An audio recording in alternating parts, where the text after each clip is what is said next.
سوال 31. سوال نوعهای شرک کدام‌هایند؟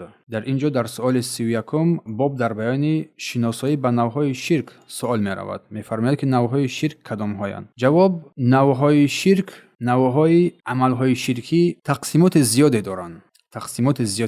قسم اول از آن طلب کردن حاجت ها از مردگان، یعنی که انسان از مردگان، از صاحبان قبر چیزی طلب نماید، به مانند گفتن ای فلانی به من فرزند ده، یا بیماری من را شفا ده و غیر از این قسمت اول از شرک است. و شرک دعا را که دعا طلب کردن، دعای طلب دعا کردن از مردگان و از شیخ‌ها، اینها را صحبت کرده بودیم، در درس‌های گذشته جواب گردانده بودیم. و قسمت دیگری از نوعهای شرک استغاثه میگویند، یاری جستن از مردگان، کمک یاری از مردگان، یا کسانی که توانایی کمک را ندارند از آنها یاری طلبیدن. مثلا وقتی که انسان در مصیبت افتاد، یگام شخص مردگی صاحب قبر و مزارها را، یا که شخصی که غایب است، حضور ندارد، به او ندا میکند، دست میبردارد از برای قضای حاجتش. این عمل شرکی به حساب می رود. یا توجه کردن به سوی آنها، رو آوردن به سوی آنها، و مثل اینکه انسان گمان برد که بعضی از مردم قدرت دارند یا که تأثیر بخش هستند، به سوی قبرهای آنها روی می آورند و از آنها طلب میکنند، برای آنها قربانی میکنند و از آنها طلب مدد میکنند یا که کمک درخواست چیزی را می نمایند. پس هر کسی که این عملهای شرکی را اگر انجام بدهد، عملش حبطه میگردد، چون الله سبحانه و تعالی میفرماید که هر کسی که عملهای شرک را انجام بدهد، اعمال او را حبطه میسازیم و او در آخرت از جمله بندگانی هلاک شده قرار میگیرد. چون عمل مرده، کسی که مرد عملش قطع شده است و شخص مرده دیگر عمل کردن نمیتواند،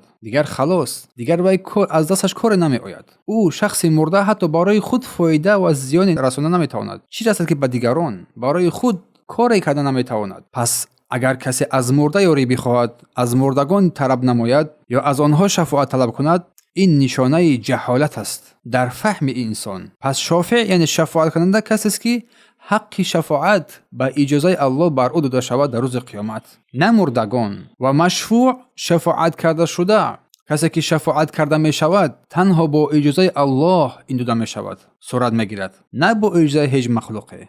و الله سبحانه و تعالی بر کسی اجازه شفاعت نمی دهد مگر اینکه چگونه که فرمود من ذا الذی یشفع عنده الا باذنه. میفرماید در سوره بقره آیت 255 است، کیست آن کسی که نزد او شفاعت کند مگر با اذن او، با اجازه او. پس شفاعت تنها با اذن اجازه الله سبحانه و تعالی قرار میگیرد، نه با بندگان. پس این سبب اجازت شفاعت بر بعضی از بندگان این بیان کمال توحید او است و تکمیل توحید او است. اما شخص مشرک برعکس، عملش نزد الله قبول نمیگردد، بلکه عملش حبطه میگردد و اجازه شفاعت را هم ندارد و داده نمیشود به سبب آن شرکی که آورده است، به سبب آن عملهای شرکی که کرده است. پس شرک میشود شرک اکبر باشد، شرک بزرگ، شرکی که انسان را از دایره اسلام خارج میکند، به مانند دعا کردن به غیر الله، قربانی از برای غیر الله، سجده و رکوع از برای غیر الله، از برای انسان‌ها یا که بتان و غیره. بارک الله فیکم. اما شرک قسم دوم از شرک اصغر میگویند، شرک خرد، شرکی که از دین انسان را خارج نمیکند، اما گناه عظیم است، گناهش عظیم است. مثلا ریاکاری کردن در نماز، یا که در صدقه دادن، نمایش دادن خود، قسم به غیر الله خوردن، همه اینا شرک هستند. از این سخن‌ها برمی آید که مراجعت به مردگان یا که اولیاء یا که بتان این شرک است. این اصل شرک است که این شرک مردم پیشین را به هلاکت رسانید، آنها را به سوی هلاکت برد و آنها را هلاک کرد. و همچنین هر کسی که در این نوعهای شرک قرار بگیرد، وی هم از جمله بندگان هلاک شده قرار میگیرد. بارک الله فیکم.